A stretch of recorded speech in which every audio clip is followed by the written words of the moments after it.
Let me tell you a tale of the world's weather, starting in Paris, France. You may remember back in December that the world's leaders agreed that global warming should be no more than 2 degrees Celsius by the end of the coming century. Well, those leaders are going to have to act very fast, because right across the Atlantic, right across the Pacific, monitoring stations have been picking up on the increase in CO2 levels. Mauna Loa, for instance, they've been monitoring CO2 since the 1950s.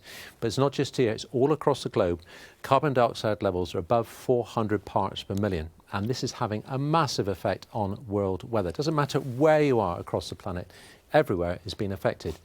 And figures just released by NASA have shown that during February, the temperature was 1.35 degrees Celsius above the long-term average.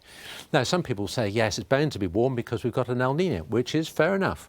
But El Niño only adds 0.1 to 0.2 degrees to global temperatures. And in fact, the last big El Niño, in February 1998, it was only 0.88 degrees C above the long-term average. So something is certainly going on. Now, if you look at this chart, you'll see October 2015 was the first time we ever went 1 degree above the long-term average, and yet every month since then it's just been increasing and increasing. And February is an absolute record breaker, knocked it out of sight.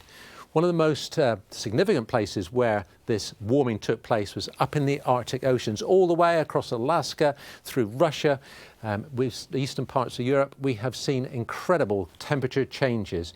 If we take, for instance, Svalbard, during the course of the winter months, temperatures were something like 10 degrees Celsius above average. And across the region as a whole, through the month of February, it was 4 degrees warmer than average. With the result, we've had the lowest sea ice extent during February ever recorded. So the message is clear: our world is warming, and warming at a rapid rate.